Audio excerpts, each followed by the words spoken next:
वर्तमान समय में साइबर ठगी के मामले बहुत आ रहे हैं और साइबर ठगी हर कोई ठग कर ले रहा है,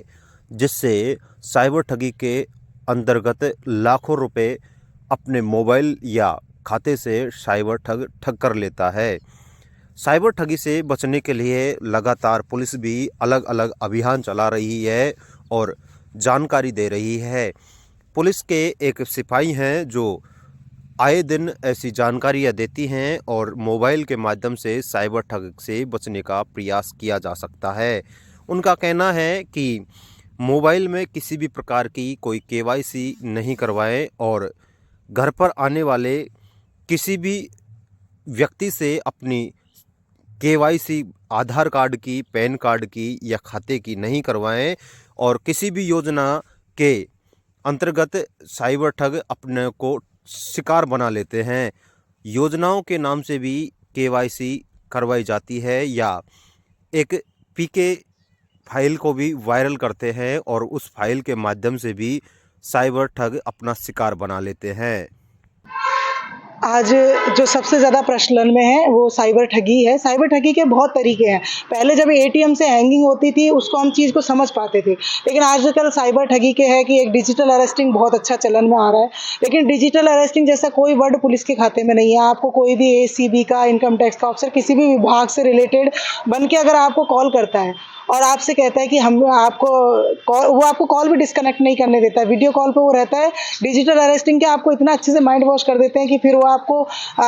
मनी जितना भी आपके खातों में पैसा है उसके लिए आपको देने के लिए, मतलब एक तरीके से माइंड वॉश का एक है जो कि डिजिटल अरेस्टिंग पुलिस की भाषा का कोई शब्द नहीं है। इसी तरीके से एक प्रचलन में है, जैसे व्हाट्सएप ग्रुपों पर सबसे ज़्यादा एपी के फाइल आ रही है। किसी भी सरकार की योजना के तहत उसका लोगो दे देते हैं, उसका नाम दे देते हैं और वो एपी के फाइल होती है। वो जैसे ही आपके जितने भी व्हाट्सएप ग्रुपों में, जैसे किसी पर्टिकुलर एक व्यक्ति का अगर फ़ोन हैंग होता है तो उसी के नंबर से वो उसके फ़ोन में जितने भी ग्रुप्स हैं उसमें वो सर्कुलेट हो जाती है और जो भी उस पर क्लिक करता है, मतलब जो भी जिसके फ़ोन में वो डाउनलोड हो जाती है, तो उसकी इंटरनल मेमोरी फ़ोन की, मतलब एक तरीके से क्लोनिंग हो जाती है आपके फ़ोन की। वो पूरा फ़ोन सामने वाले ठग के हैंड ओवर हो जाता है और आपका मैसेज, यहाँ तक कि टेक्स्ट मैसेज भी वो पढ़ता है, देखता है और आपके नाम से दूसरे जो आपके व्हाट्सएप ग्रुप्स बने हुए हैं, आपके रिलेटिव परिचितों को न्यूड वीडियो भेजना, पैसे की डिमांड करना, वो ये एपीके फाइल। जिससे सावधानी का सबसे बड़ा तरीका यही है कि जिस भी फाइल के पीछे एपीके लिखा है उसको आपको किसी भी तरीके से डाउनलोड करते हैं। और ज़रूरी तो ये है कि आप जब ये चूँकि व्हाट्सएप से हो रहा है तो व्हाट्सएप में वो ही आप ग्रुप्स रखें जिन ग्रुप्स को आपको लगता है कि ये ज़रूरी है। अभी जो अननेसेसरी चीज़ें हैं, अननेसेसरी कॉन्टैक्ट लिस्ट में आपके हैं और जो ग्रुप्स हैं उनसे आप बाहर हो जाएं, एग्जिट। क्योंकि अगर एक का फ़ोन है तो वो सभी ग्रुपों में वो चीज़ें चलेंगी और जितने भी ग्रुप्स में अगर जिसने भी वो डाउनलोड करी है, तो मान लिया अगर आपके पास इतना पैसा नहीं है लेकिन हम किसी का ये हम हमारे थ्रू हम ये माध्यम नहीं बने कि हम दूसरे का खाता भी खाली करा दें, उसके साथ ऑनलाइन ठगी का रीज़न हम ना बने। इसलिए ये है कि हमें ज़रूरी कॉन्टैक्ट ही अपने फ़ोन में रखने। और एक है कि जैसे घर घर घूम के, ऐसी कोई पुलिस अभी सरकार की ऐसी कोई योजना नहीं है, उसके बाद भी आपको घर घर घूम के आराम से वो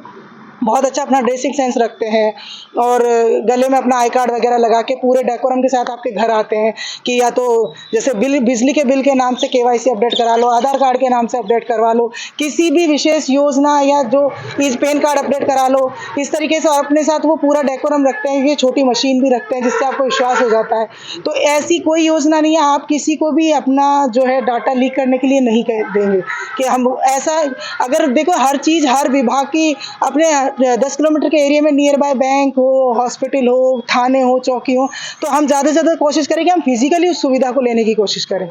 तो हम ये डिजिटल जो साइबर फ्रॉड हो रहा है उससे बच सकते हैं। एक दूसरा जगह जहाँ पे सार्वजनिक स्थानों पे वाईफाई लगे रहते हैं, हर जगह का वाईफाई यूज़ करने से बचें।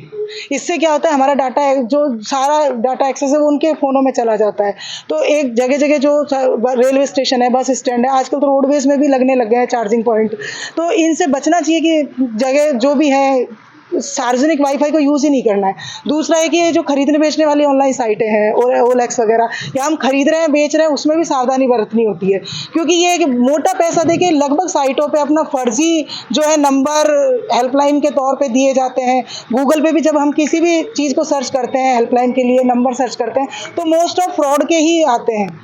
फ्रॉडिंग नंबर होते हैं, तो पूरा अपना जजमेंट लेके हम उससे मदद मांगे। और ऑनलाइन फ्रॉडिंग का एक सबसे बड़ा तरीका भी ये है कि जैसे आपको फ़ोन कर दिया, आपका कोई परिचित कहीं दूर है,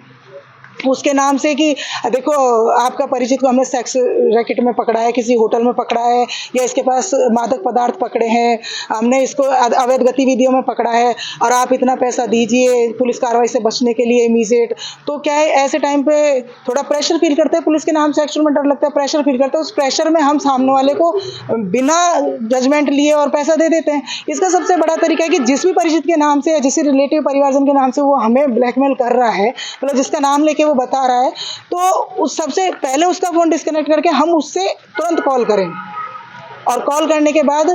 ये पूरा वेरीफाई करें कि हाँ ये कॉल ठीक है कि नहीं है, और लगभग ये फ्रॉड कॉल होते हैं। तो इस तरीके की अगर, और पुलिस का भी देखो एक चीज़, अगर बाहर की पुलिस, हम जहाँ लोकल थाने में रह रहे हैं, अगर बाहर की कहीं अपना केस चल रहा है तो बाहर की पुलिस भी अपने लोकल थाने के माध्यम से आप तक पहुँचती है। तो इस तरीके से डरने की ज़रूरत नहीं कि अचानक यूपी, एमपी या कहीं अदर स्टेट की कोई भी पुलिस ने आपको तुरंत ही आपको अपने अपराध के बारे में भी बता दिया, अरेस्टिंग के बारे में भी बता दिया। आप तक बाहर की पुलिस का पहुँचने का तरीका होता है लोकल पुलिस। तो इस तरीके के झांसों में आप नहीं आए। दूसरा, एक लालच में नहीं आना है, जैसे ये आपके लॉटरी लग गई है और आपके जैसे